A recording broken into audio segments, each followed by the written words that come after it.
Pakistan nuclear weapon country है कि उनकी जो मिलिट्री ताकत है लड़ाई करने की, कन्वेंशनल कैपेबिलिटीज वो भी बहुत अच्छी है।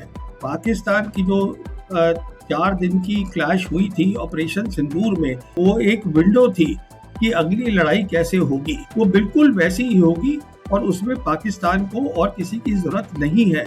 कि अगर भारत से कोई हमला होता है तो पाकिस्तान के लिए तो चीन ही काफी है, यानी पाकिस्तान और चीन मिलकर लड़ेंगे, तो पाकिस्तान को जरूरत नहीं थी वेस्ट एशिया का ये पूरा जो अग्रीमेंट हुआ है। इसका मतलब पाकिस्तान की मदद की जरूरत है टर्की को, सऊदी अरब को, इसलिए वो इसका हिस्सा बन रहा है। जंग पाकिस्तान ही करेगा अगर करनी पड़ी, उसमें टर्की और या सऊदी की पाकिस्तान को जरूरत नहीं है। 3 कंट्रीज अब फॉर्मली आ गई हैं एक साथ और ये फ्रेमवर्क जो है बहुत अच्छी चीज है।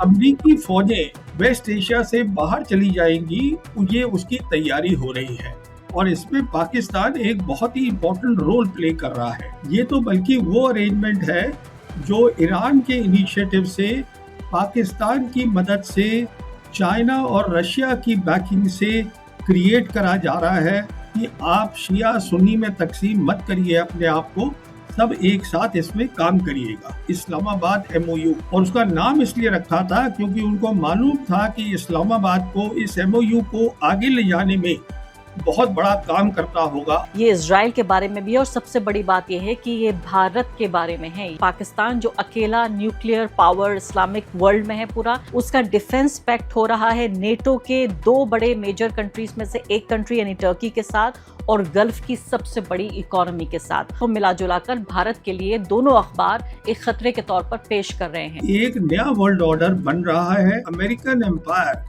एक बहुत शार्प डिक्लाइन में है, बहुत ज्यादा नीचे चला गया है। उनको ये न्यू वर्ल्ड ऑर्डर क्या है वो भी नहीं मालूम है।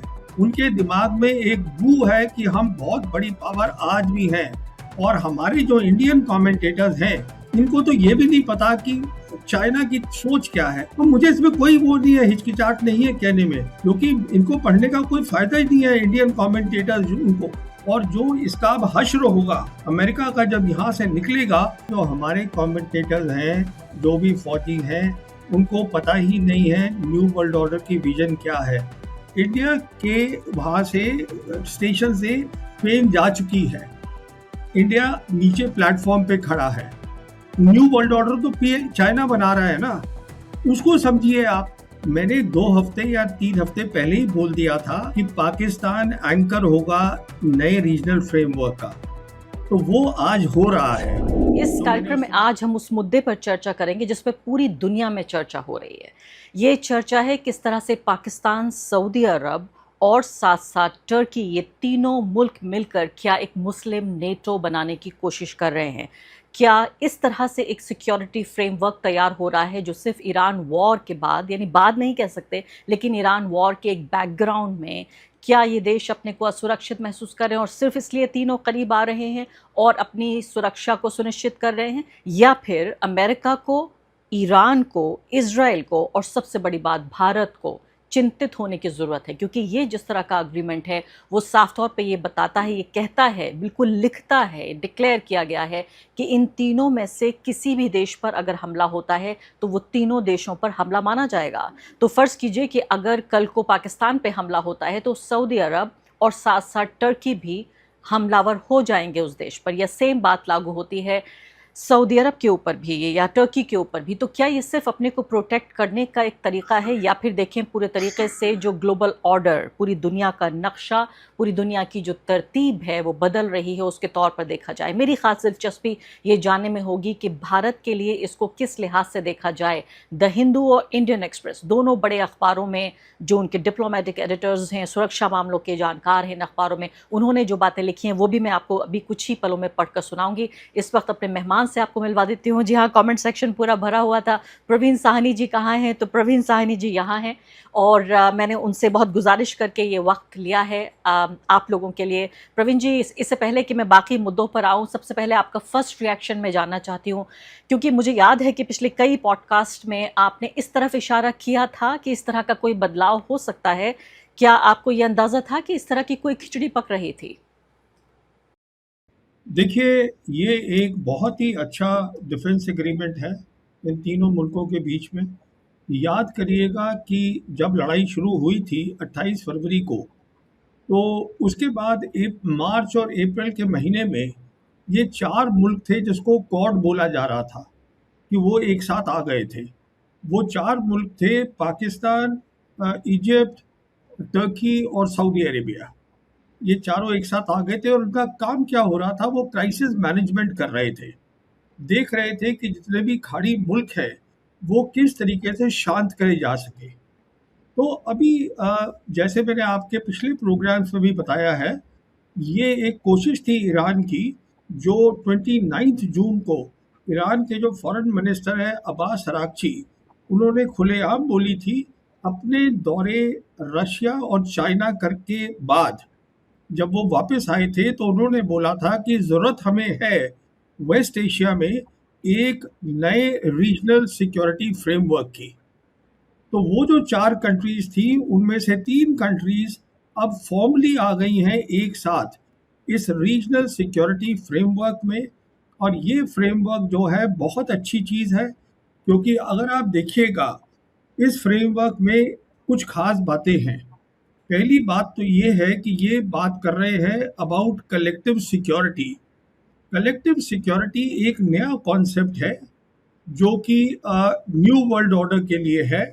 इसके अंदर क्या होता है कलेक्टिव सिक्योरिटी में कि जो आपके आपस के मसले हैं वो आप बातचीत से हल करिए, और साथ में ये भी देखिए कि आपकी सिक्योरिटी तो आप चाहते हैं पर दूसरी की सिक्योरिटी का नुकसान ना करे। मिसाल के तौर पे जो ये अभी लड़ाई चल रही है सऊदी अरेबिया और यमन, ये हूतीस के बीच में, पर इसका हम आगे और बात कर सकते हैं। तो ये कलेक्टिव सिक्योरिटी तो एक बात हो गई। तो इसका मतलब ये है कि जब अमरीकी फौजें वेस्ट एशिया से बाहर चली जाएंगी, ये उसकी तैयारी हो रही है, और इसमें पाकिस्तान एक बहुत ही इम्पोर्टेंट रोल प्ले कर रहा है। और दूसरा इसमें इशू है कलेक्टिव डिटरेंस का। कलेक्टिव डिटरेंस का मतलब ये होता है कि आप एक साथ हैं, आपके जो दुश्मन हैं, अब इस केस में दुश्मन कौन है, इजराइल है। आपके दुश्मन को पता होना चाहिए कि अगर आप एक पे हमला करते हैं तो सब पे हमला है। इसका अमेरिका से कोई लेना देना बिल्कुल नहीं है। ये तो बल्कि वो अरेंजमेंट है जो ईरान के इनिशिएटिव से, पाकिस्तान की मदद से, चाइना और रशिया की बैकिंग से क्रिएट करा जा रहा है रीजन की शांति, स्टेबिलिटी और प्रॉस्पेरिटी के लिए। ये एक अलग चीज़ है। और इसके अंदर जो है सारे के सारे जो मुस्लिम कंट्रीज़ हैं उनको इनवाइट करा जा रहा है कि आप शिया सुन्नी में तकसीम मत करिए अपने आप को, सब एक साथ इसमें काम करिएगा। तो ये तो बहुत मुख्तसर जो है ये इसके बारे में बात हो गई। मुझे हैरानी हो रही है कि आप ये कह रहे हैं कि इसको शिया सुन्नी में ना देखा जाए। कई वेस्टर्न कमेंटेटर्स को सुन रही हूँ, पढ़ रही हूँ, और वो ये कह रहे हैं कि इसको ईरान के खिलाफ देखा जाए, कि एक सुन्नी एक तरह का अलायंस है ये, एक शिया ईरान के खिलाफ। तो पहली बात तो क्या इसको क्लियर होना चाहिए, और आप ये कह रहे हैं कि ईरान की इसमें रजामंदी है, तो ये बात मुझे हैरान करती है। दूसरा एक पक्ष जो मैं आपसे समझना चाहती हूँ वो ये कि इस पूरे जो मुआहिदा हुआ है इसमें जो धर्म का पक्ष है उसको आप अगर ना भी देखना चाहें तो ये तीनों देश ऐसा लगता है कि इसको पेश करना चाहते हैं कि एक तरह का ये सिक्योरिटी लेकिन साथ साथ एक धार्मिक रिलीजियस अलायंस है, ये 3 इस्लामिक मुल्कों का अलायंस है। क्योंकि फिर एक वेस्टर्न कमेंटेटर ने ये कहा कि अगर आप इसको इस तरह से पेश करना चाहते हैं, उसको बाकायदा मक्का अकॉर्ड कहा जा रहा है, तो और बाकायदा तीनों देशों के नेता जाके नमाज पढ़ रहे हैं, वहाँ पर दिख रहे हैं, यानी विजिबली इसको दिखाने की कोशिश हो रही है कि ये एक तरह का मुस्लिम अलायंस है। तो फिर कल को फिक्र इस बात के लिए नहीं होनी चाहिए कि अगर कोई नॉन मुस्लिम अलायंस या एंटी मुस्लिम कंट्रीज अलायंस भी बनने लगे, क्योंकि अगर आप अपने को मुसलमान की तरह पेश करेंगे तो आपके खिलाफ भी उस तरह की राजनीति हो सकती है। देखिए, पहली बात तो ये है, ये अलायंस नहीं है। अलायंस का मतलब होता है मिलिट्री अलायंस। समझने की कोशिश करिए, ये कलेक्टिव सिक्योरिटी है, और ये मक्का में हुआ था इसलिए इसका नाम दे दिया गया है मक्का जॉइंट डिफेंस अग्रीमेंट। अगली बात ये है, आपको इस बात का ध्यान रखना है कि ये जो है, मैं आपको अब डेट्स ही बता देता हूँ कि मैं इस नतीजे पे क्यों पहुँचा हूँ। पर वो डेट्स बताने से पहले जो आपके वेस्टर्न कमेंटेटर्स बोल रहे हैं उनको बताइएगा सबसे पहले जाके 7 अगस्त का जो पाकिस्तान का फॉरेन ऑफिस है, उनका जो प्रेस नोट आया है उसको ध्यान से पढ़े और समझे।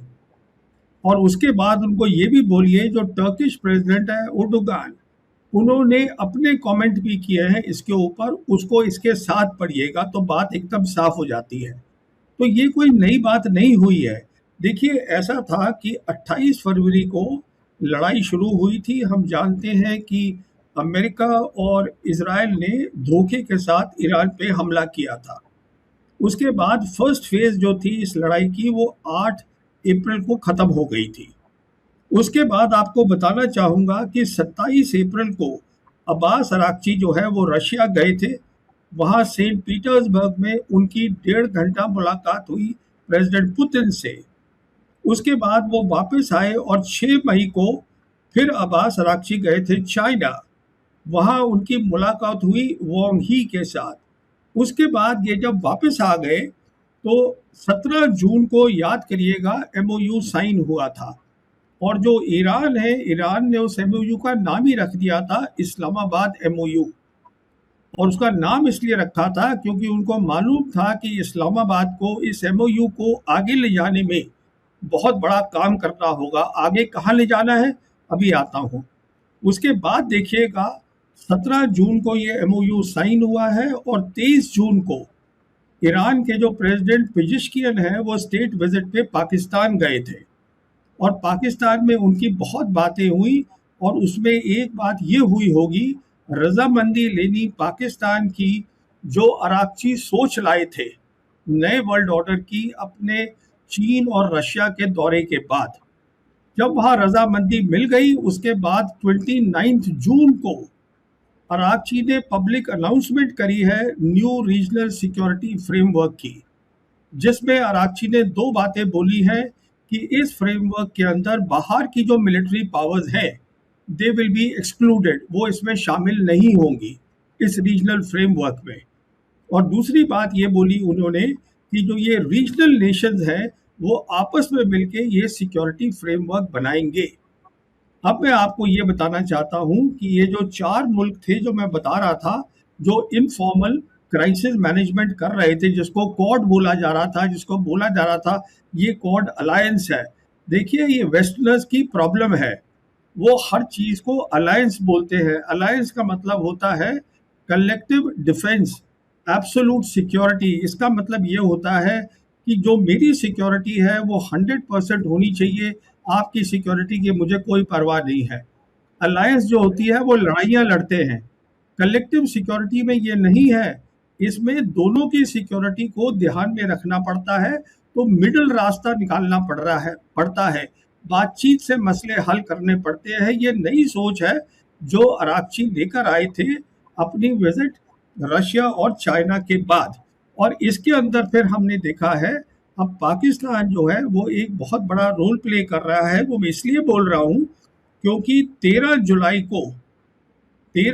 को फील्ड मार्शल आसिफ मुनीर ये टर्की गए थे और टर्की में जाके इनकी वहाँ बातचीत हुई टर्की प्रेसिडेंट के साथ, सीनियर मिलिट्री कमांडर्स के साथ। और ये वहाँ से जब सबकी तीनों पार्टीज की रजामंदी हो गई, उसके बाद ये अब इन्होंने साइन किया है। जहाँ तक इजिप्ट का ताल्लुक है, जो बातचीत हो रही है, टर्किश के फॉरेन मिनिस्टर बोल रहे हैं कि इजिप्ट भी इसको शामिल करेगा आने वाले वक्त में। मेरे हिसाब से वो थोड़ा मुश्किल रहेगा। इजिप्ट का इसलिए मुश्किल रहेगा क्योंकि ये एक फॉर्मल अग्रीमेंट है और इजिप्ट ने कैंप डेविड अकॉर्ड जो साइन किए थे 1979 के साथ इजराइल के साथ, उसके तहत जो है कुछ क्लॉजेज हैं। तो इजिप्ट कोई भी ऐसी अरेंजमेंट में नहीं जा सकता जो इजराइल के खिलाफ हो। जी। अब कैसे, तो कहने का मतलब ये है, मुझे मालूम नहीं आपके क्या फॉरेन कमेंटेटर्स बोल रहे हैं, इसका कोई अमेरिका से लेना देना नहीं है। ये अमेरिका की बेसिस आप देख लीजिए वो खाली हो रही हैं, हम देख रहे हैं। उनकी जो 19 बेसिस हैं वो खाली हो रही हैं। उनका जो रीजनल हेडक्वार्टर कतर में होता था वो उन्होंने पहले शिफ्ट किया जॉर्डन में, फिर जॉर्डन में भी मिसाइल्स अटैक हुए, ड्रोन अटैक हुए ईरान के, तो अब उसको इजराइल ले गए हैं। ये है post war, post US forces जब निकलेंगी ये तब जो है इसको अभी ये सॉलिड करेंगे और इसको मजबूत करेंगे और इसको आगे ले जाएंगे। जी हाँ, तो फिर मैं आपसे सवाल ये ज़रूर पूछूंगी कि क्या ये यूएस के अल्टरनेटिव के तौर पर, कि अभी तक यूएस इस बात की ज़मानत लेता था अमेरिका कि मेरी सुरक्षा, आपकी सुरक्षा मेरी जिम्मेदारी, और मेरे जो बेसिस हैं मिलिट्री वो आपके यहाँ रहेंगे और इसके बदले में आप मुझे इतना रुपया पैसा देंगे, क्या ये सब कुछ बदल रहा है? एक ही पल में आती हूँ इस बात पर, क्योंकि मैं फिर से कमेंटेटर्स को सुन रही हूँ अलग अलग, और वो ये कह रहे हैं कि ये पूरी तरीके से ब्रेक डाउन है, यूएस लेड ऑर्डर का बाकायदा इन शब्दों का इस्तेमाल किया जा रहा है, game is over, we are finished. तो मैं आपसे समझूंगी, लेकिन उससे पहले मुझे मालूम है कि भारत के दर्शक खासकर इस बात को समझना चाहते हैं पाकिस्तान के नज़रिए से। अब देखिए, द हिंदू ने, मैं यहाँ पढ़ना भी चाहती हूँ साथ में, आर्टिकल छापा है, खासकर इंडियन एक्सप्रेस दोनों ने, वो ये कह रहे हैं कि सऊदी, पाकिस्तान, टर्की, ये जो ट्रिपल, उन्होंने भी अलायंस, आपको इस शब्द से आपत्ति है लेकिन उन्होंने भी इस अलायंस शब्द का इस्तेमाल किया है। ये सिर्फ ईरान के बारे में नहीं है, ये इजराइल के बारे में भी है, और सबसे बड़ी बात यह है कि ये भारत के बारे में है। ये कह रहे हैं कॉन्टेक्स्ट जो है भारत का है, और यूएस का घटता हुआ स्ट्रेटेजिक प्रेजेंस वेस्ट एशिया में उसको दर्शाता है। इसके अलावा वो ये कह रहे हैं कि ये तमाम जो कंट्रीज़ हैं, यानी इसके अलावा और फिर आगे बढ़ता है ये जो एनालिसिस है। अब इंडियन एक्सप्रेस पे आ जाते हैं, तो इंडियन एक्सप्रेस क्या कह रहा है? इंडियन एक्सप्रेस ये कह रहा है कि मक्का जो अग्रीमेंट हुआ है, इसकी प्राइमरीली ये क्या करने की कोशिश हो रही है? तो यहाँ पे ये कहते हैं कि पाकिस्तान जो अकेला न्यूक्लियर पावर इस्लामिक वर्ल्ड में है पूरा, यानी अकेला मुस्लिम कंट्री जिसके पास न्यूक्लियर पावर है, उसका डिफेंस पैक्ट हो रहा है नेटो के दो बड़े मेजर कंट्रीज में से एक कंट्री यानी टर्की के साथ, और गल्फ की सबसे बड़ी इकोनॉमी के साथ। और इस सब को मिला जुला कर भारत के लिए दोनों अखबार एक खतरे के तौर पर पेश कर रहे हैं। आप सहमत हैं? मैं बिल्कुल किसी भी चीज से सहमत नहीं हूँ। पहली बात, आपने बोला अलायंस। देखिए, कहने की बात नहीं है, आप प्रेस नोट जाके देख लीजिए पाकिस्तान ने जो रिलीज करा है। ये जो फॉर्मल चीज आई है वो इसको बोल रहा है joint defence agreement. Alliance word का इस्तेमाल नहीं किया जा रहा है। तो अगर कमेंटेटर कर रहे हैं तो वो कमेंटेटर की प्रॉब्लम है। दूसरी बात यह है कि देखिए, टर्की जो है वो उसकी आज वो एक क्रॉस रोड्स पे खड़ा है, और ऐसा लग रहा है टर्की ने एक बहुत बड़ा फैसला ले लिया है। क्रॉस रोड पे क्यों क्यों खड़ा है? क्योंकि जो इजरायली सीनियर मिनिस्टर्स हैं वो पब्लिकली कह रहे हैं कि ईरान से बड़ा खतरा हमें टर्की से है। और टर्की, आप जानती हैं, वहाँ भी नेटो कॉन्फ्रेंस हुई थी अंकारा के अंदर, जहाँ प्रेसिडेंट ट्रम्प भी आए थे। उन्होंने बात करी थी F-35 देने की टर्की को, और इजराइल ने उसको ब्लॉक करवा दिया है। तो ऑब्वियसली टर्की सोच रहा है कि अगर मेरी लड़ाई हो गई इजराइल के साथ, तो क्या अमेरिका और क्या आर्टिकल 5 नेटो का लागू होगा कि नहीं होगा? वो नहीं होगा। तो कहने का मतलब ये है, उनको अब बात समझ में आ गई है कि एक नया वर्ल्ड ऑर्डर बन रहा है। उनको समझ में आ गया है कि अमेरिकन एम्पायर एक बहुत शार्प डिक्लाइन में है, बहुत ज़्यादा नीचे चला गया है। उनकी समझ में आ गया है कि अब जो है हमें रीजनल ऑर्डर जो है वेस्ट एशिया में, उसमें शामिल होके और उसके अंदर हमें योगदान देना है। कैसे? देखिए, टर्की जो है वो सेकंड लार्जेस्ट मिलिट्री है नेटो की। आम ताम मिलिट्री पावर नहीं है टर्की। टर्की जो है उसके पास बहुत अच्छी डिफेंस टेक्नोलॉजी है, डिफेंस इंडस्ट्री है। और जहाँ तक पाकिस्तान का ताल्लुक है, पाकिस्तान न्यूक्लियर वेपन कंट्री है। पाकिस्तान के डिप्लोमेटिक टाइज नहीं है इसराइल के साथ। और पाकिस्तान, जहाँ तक इन सब वेस्ट एशियन कंट्रीज का ताल्लुक है, वो इस नतीजे पे पहुंचे हैं, वो हमारी ऑपरेशन सिंदूर के बाद, की उनकी जो मिलिट्री ताकत है लड़ाई करने की, कन्वेंशनल कैपेबिलिटीज, वो भी बहुत अच्छी है। तो ये सारा जो है, ये ईरान जो सोच लाया था न्यू वर्ल्ड ऑर्डर की, जो बैकिंग है चाइना और अमेरिका, चाइना और रशिया की, ये उसको आगे ले जाने की बात हो रही है। देखिए, प्रॉब्लम क्या है कि जो अमेरिकन कमेंटेटर्स हैं, उनको ये न्यू वर्ल्ड ऑर्डर क्या है वो भी नहीं मालूम है। वो इसलिए नहीं मालूम है क्योंकि वो मालूम करना नहीं चाहते। उनके दिमाग में एक बू है कि हम बहुत बड़ी पावर आज भी हैं। वो खत्म हो गया वेस्ट एशिया की लड़ाई में, और ये लड़ाई जो है हार चुके हैं प्रेसिडेंट ट्रंप। प्रेसिडेंट ट्रंप ने जब 8 अप्रैल को सीज फायर अनाउंस किया था, उसके बाद 11 अप्रैल को इस्लामाबाद में बातचीत हुई थी, जहां पर आप जानती हैं कि जेडी वैंस आए थे और 21 घंटे के अंदर चले गए इस्लामाबाद से, बिना दूसरी तरफ से खाली बाब आए थे बहुत सीरियस बातचीत करने के लिए, क्योंकि ईरान चाहता है कि शांति से काम हो। अब ये एक बार वो लड़ाई हार गए हैं तो ऐसा नहीं होगा, आप एक काम को 10 बार करिएगा तो उसका नतीजा अलग आएगा, वो ऐसा कुछ नहीं होगा। लड़ाई हारी जा चुके हैं, कोई ऑप्शन नहीं है। ये उसी दिन हारी गई थी जब 8 अप्रैल था।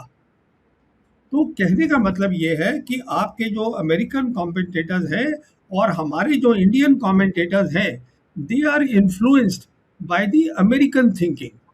इनको तो ये भी नहीं पता कि चाइना की सोच क्या है, ये तक नहीं जानते ये लोग। तो मुझे इसमें कोई वो नहीं है, हिचकिचाहट नहीं है कहने में, क्योंकि इनको पढ़ने का कोई फायदा ही नहीं है। इंडियन कमेंटेटर्स उनको ये सारी सोच वहां से ला रहे हैं, अमेरिका से। अच्छी बात है, अमेरिका एक ग्रेट पावर है इस मल्टीपोलर वर्ल्ड में, पर दो और भी बड़ी बड़ी ताकतें हैं, चाइना है, रशिया है, और अमेरिका शार्प डिक्लाइन में है।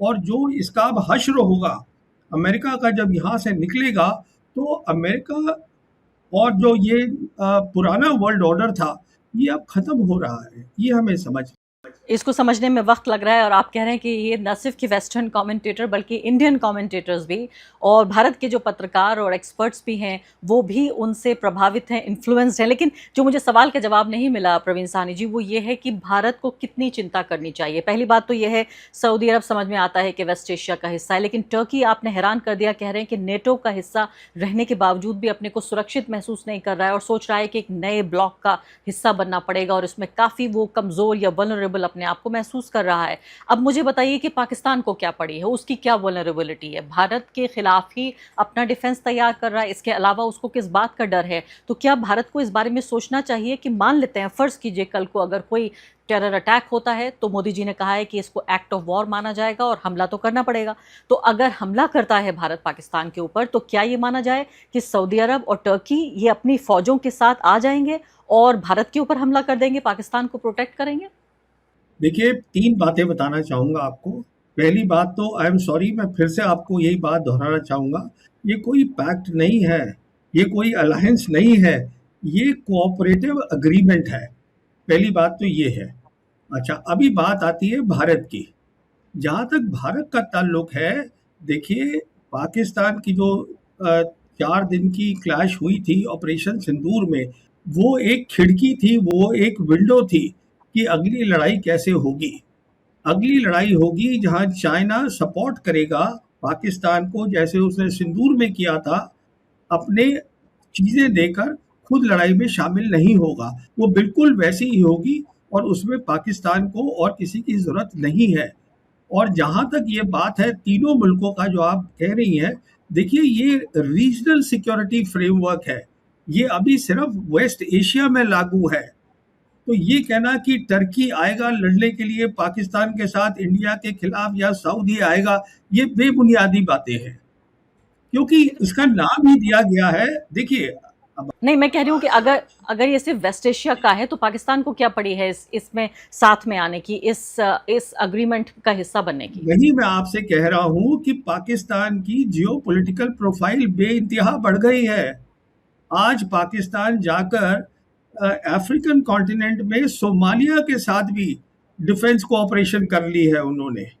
वही डिफेंस कोऑपरेशन जो उन्होंने सऊदीज के साथ 2025 में की थी, वही डिफेंस कोऑपरेशन जो कुवैत के साथ उन्होंने 2023 में की थी, और अब कुवैत ने उसको रैटिफाई कर दिया है। उनकी प्रोफाइल बढ़ गई है बहुत ज़्यादा। कहने का मतलब ये है कि जब ये न्यू रीजनल सिक्योरिटी फ्रेमवर्क जो है, ये और मुल्कों में भी जाएगा, ग्लोबल साउथ के, ये जब वहाँ जाएगा तो पाकिस्तान एक बहुत इंपॉर्टेंट रोल प्ले करेगा वहाँ पर। और ये सब शुरुआत ऑपरेशन सिंदूर से हुई है। आप इन बातों को समझिए। अभी फिलहाल जो मैं आपकी बात को पैराफ्रेज नहीं करना चाहती, बिल्कुल सीधे सीधे समझना चाहती हूँ। आप ये कह रहे हैं कि अगर भारत से कोई हमला होता है तो पाकिस्तान के लिए तो चीन ही काफ़ी है, यानी पाकिस्तान और चीन मिलकर लड़ेंगे, जो हमने ऑपरेशन सिंदूर में भी देखा, बाकायदा इस बात के सबूत मिलते हैं। तो पाकिस्तान को ज़रूरत नहीं थी वेस्ट एशिया का ये पूरा जो अग्रीमेंट हुआ है, मैं अलायंस नहीं कह रही हूँ, केयरफुल होकर अग्रीमेंट ही कह रही हूँ, पैक्ट ही कह रही हूँ उसको। तो इसका मतलब पाकिस्तान की मदद की ज़रूरत है टर्की को, सऊदी अरब को, इसलिए वो इसका हिस्सा बन रहा है, और जो बाकी देश आएंगे उनको भी पाकिस्तान की सिर्फ मदद की ज़रूरत है। पाकिस्तान अपनी मदद के लिए ये पैक्ट नहीं कर रहा है, बल्कि उनको मदद देने के लिए कर रहा है। क्या आप ये कहने की कोशिश कर रहे हैं? मैं ये कहने की कोशिश कर रहा हूँ कि इसका नाम है कलेक्टिव डिटरेंस, और डिटरेंस का मतलब होता है दूसरे इंसान को डराना, उसको डिटर करना, रोकना। अब वो मदद टर्की को चाहिए कि नहीं चाहिए वो वक्त बताएगा। अगर टर्की कहेगा मुझे मदद ही नहीं चाहिए इजराइल के खिलाफ, तो फिर वो नहीं देंगे दोनों। अगर टर्की अभी जो चीज़ अभी हुई है वो ये है कि जब इजराइल अपनी कैलकुलेशन करेगा लड़ाई की, उसमें इस बात को शामिल करेगा कि ये तीनों जो हैं इन्होंने कलेक्टिव डिटरेंस बनाया है, विच मीन्स एक के ऊपर अटैक होगा तो सब पर अटैक है। तो अगर मैं कुछ भी करूंगा टर्की के ऊपर, तो ये दो मुल्क टर्की के साथ आके खड़े होंगे। अब उनको जरूरत है टर्की को नहीं है, वो तो टर्की तय करेगा। बिल्कुल। अब अगला सवाल और बहुत अहम सवाल जो पैदा हो रहा है वो ये है कि इस पूरा जो डिफेंस अग्रीमेंट हुआ है इसकी एक छोटी खिड़की के तौर पर हमने पहले देखा था कि पाकिस्तान और सऊदी अरब के साथ बिल्कुल इसी तरीके का डिफेंस अग्रीमेंट है। अब सऊदी अरब के ऊपर ईरान का हमला हुआ, सऊदी अरब के ऊपर हुतीस का हमला हुआ, पाकिस्तान की फ़ौजें वहाँ मौजूद हैं सऊदी अरब में, उसके बावजूद भी एक गोली नहीं दागी गई, कोई मदद करने की कोशिश नहीं हुई, सिवाय इसके कि ईरान और सऊदी अरब के बीच एक तरह की शांति स्थापित करने की पाकिस्तान ने कोशिश की। तो ये एक अहम बात है। दूसरी बात, इसको इतना पोशीदा रखने की क्या ज़रूरत है कि इस अग्रीमेंट की कोई भी बातें बाहर नहीं आ पाई हैं, सिवाय एक छोटी प्रेस कॉन्फ्रेंस के कोई डिटेल्स नहीं आई हैं। ये अगर बाकी डिफेंस जो अग्रीमेंट्स हैं अगर उनको देखें, चाहे वो नेटो की बात हो या और भी कई जो डिफेंस अग्रीमेंट्स हैं, उसमें एक एक चैप्टर, एक एक क्लॉज सबको पता है कि क्या है और किस तरह से काम करेगा। इसको पोशीदा क्यों रखा गया? और दूसरी बड़ी बात कि अगर ये पाकिस्तान और सऊदी अरब के साथ ये काम नहीं किया तो टर्की के इसमें शामिल हो जाने से किस तरह का डिटरेंस बन जाएगा? अब सुनिए, पहले सवाल का आपका जवाब देता हूं कि इसको बहुत ज़्यादा थ्रेडबेयर समझाया क्यों नहीं गया कि यह एग्रीमेंट क्या है।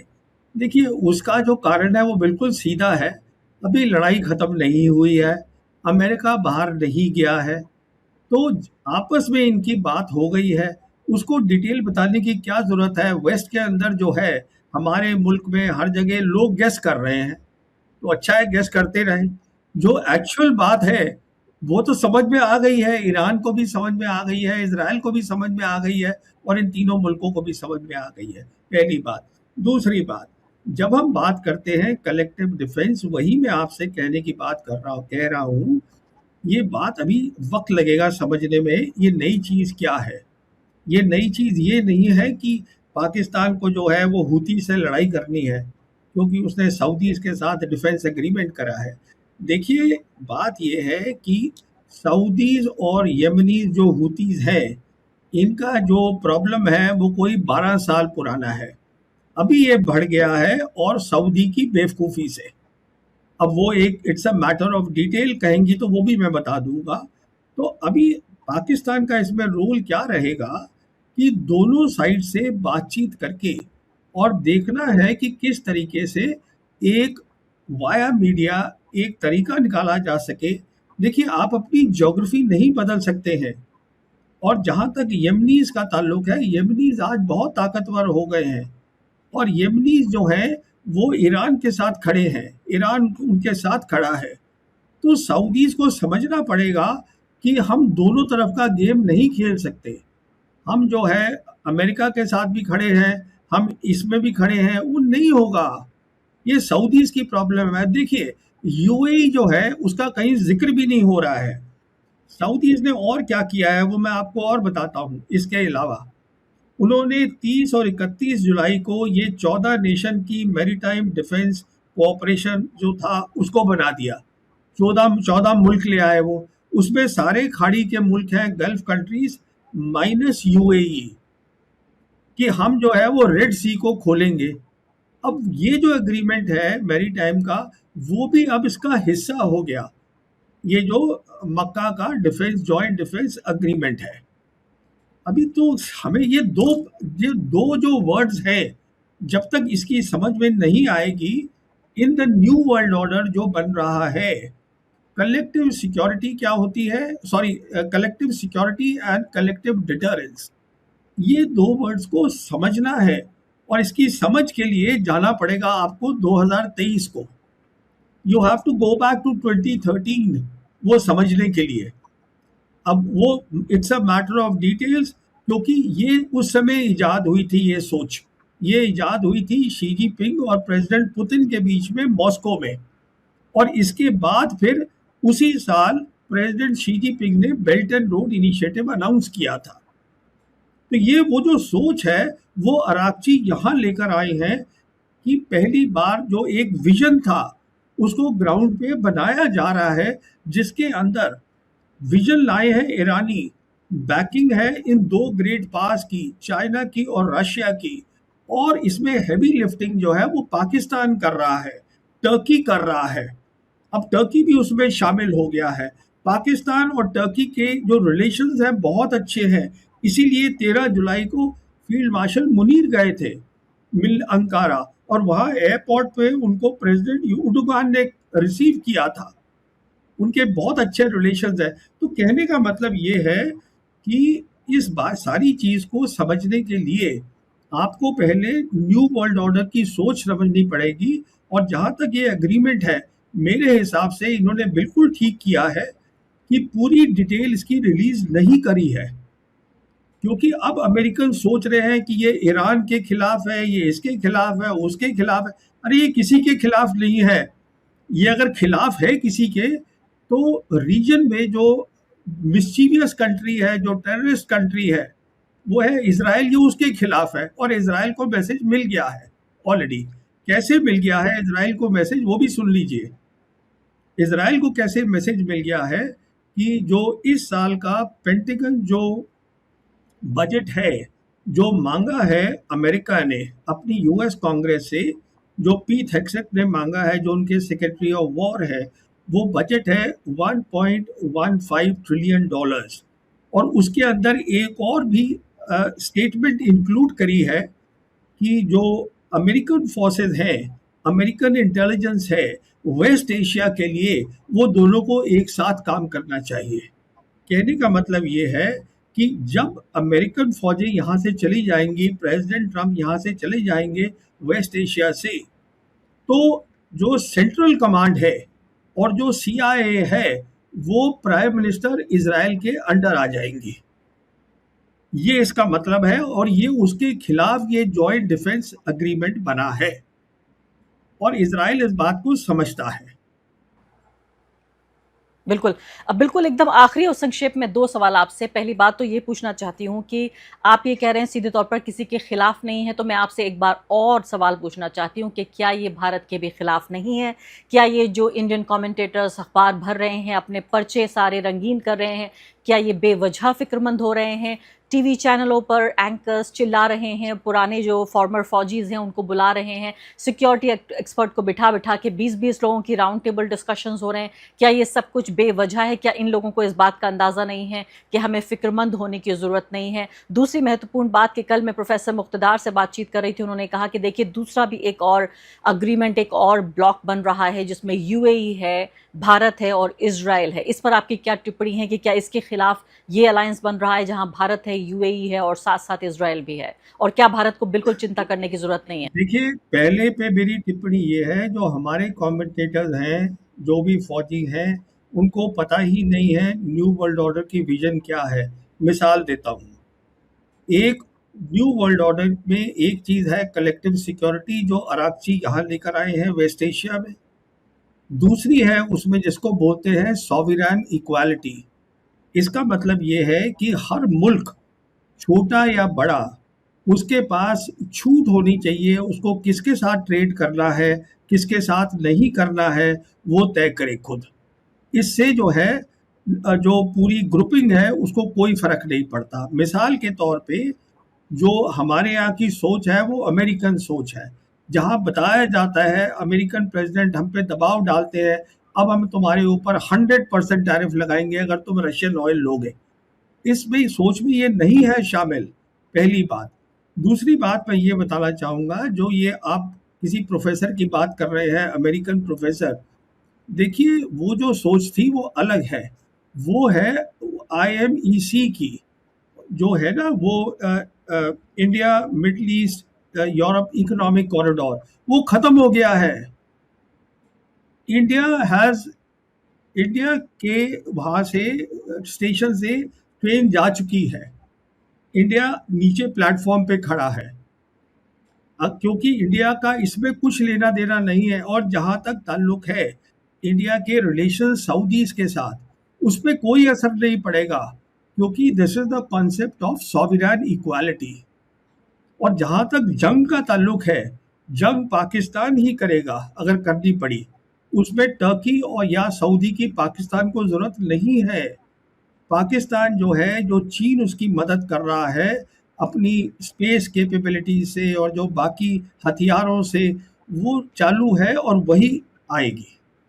तो ये देखिए कन्फ्यूजन इसलिए हो रहा है, मैं आपको बताता हूँ, क्योंकि पहली बात हमारे यहाँ भी जो सब मिलिट्री ऑफिसर्स हैं, आज भी जो लड़ाई की बात करते हैं, लड़ाई समझने के लिए कि नए 21st सेंचुरी वॉर क्या है, वो अमेरिका की तरफ देखते हैं, ना कि पीएलए की तरफ, चाइना की तरफ। अरे बाबा, लड़ाई तो आपको पीएलए से लड़नी है ना, न्यू वर्ल्ड ऑर्डर तो चाइना बना रहा है ना, उसको समझिए आप। जो पर हमारी वो आदत है कि वो जो है वो कलोनियल माइंडसेट है। अमेरिका जो है सबसे बड़ी पावर है। अमेरिका एक पावर है 3 बड़ी पावर में से, और उसमें भी अमेरिका का शार्प डिक्लाइन हो रहा है। इसलिए मैं अर्ज करूंगा कि आप बताएं इन सब हिंदुस्तानी कमेंटेटर्स को कि बाबा जाके न्यू वर्ल्ड ऑर्डर जो 2013 में बना था उसको जाके समझ लीजिए पहले। और उसके बाद फिर ये कॉलम लिखिए, फिर उसके बाद ये चर्चाएं कीजिए। ये अधूरा रहेगा डिस्कशन अगर आपसे मैं यूएस को लेकर सवाल नहीं पूछूंगी। आप बहुत आसानी के साथ ये कह रहे हैं कि एक बार यूएस यहाँ से चला गया। यूएस का तो बाकी बहुत इंटरेस्ट है वहाँ पर इसराइल को पालना इस इलाके में, यही तो यूएस का इंटरेस्ट है।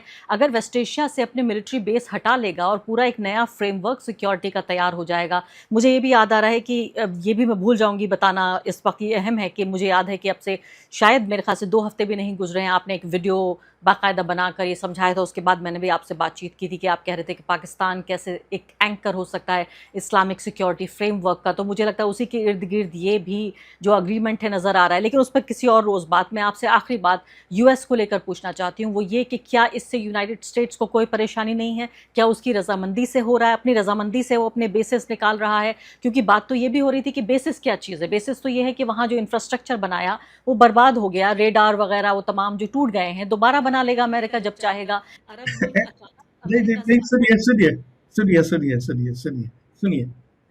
पहली बात, आप बिल्कुल ठीक कह रही हैं। मैंने 2 हफ्ते या 3 हफ्ते पहले ही बोल दिया था अपने वीडियो में कि पाकिस्तान एंकर होगा नए रीजनल फ्रेमवर्क का। तो वो आज हो रहा है, जो मैंने उस समय बात बोली थी वो एक्चुअल हो रही है आज। अब बात आते हैं अमेरिका पे। देखिए, जहाँ तक इजराइल है, इजराइल को लड़ाई बंद नहीं करनी। इसलिए इजराइल ने ऑलरेडी उनके सेंट्रल कमांड और उसको सीआईए को अपने पास रखने की तरकीब बना ली है। और जहाँ तक अमेरिका का ताल्लुक है, अमेरिका का बहुत बड़ा नुकसान है। अमेरिका के पेट्रो डॉलर्स खत्म हो जाएंगे, जिसके ऊपर अमेरिकन एम्पायर बना है। पेट्रो डॉलर्स पे आप एक अलग करिएगा शो, जिसमें ये समझाइएगा कि पेट्रो डॉलर क्या चीज़ है, 1974 में कैसे आए थे, और उसके बेसिस के ऊपर जो अमेरिका है उसका यूएस डॉलर रिजर्व करेंसी कैसे बना दुनिया की, और कैसे वो सपोर्ट कर रहा है। जो बेसिस हैं सारी की सारी दुनिया के अंदर, उनकी कोई 780 मिलिट्री बेसिस हैं, उसको सपोर्ट कर रहा है, वो नहीं कर पाएंगे। और मैं आपसे ये कह रहा हूँ, जो आप बोल रही हैं कि जो उनका इंफ्रास्ट्रक्चर टूट गया है वो दोबारा बना ले। अरे भाई, वो तभी दोबारा बनाएंगे ना अगर वो मुल्क उनको इजाज़त देंगे बनाने की। अगर वो खतरा है उसके लिए तो वो क्यों उनको इजाज़त देंगे? अब आप समझती हैं कतर कहेगा कि हाँ फिर से आप बना लीजिए, कुवैत कहेगा फिर से बना लीजिए, नहीं कहेंगे।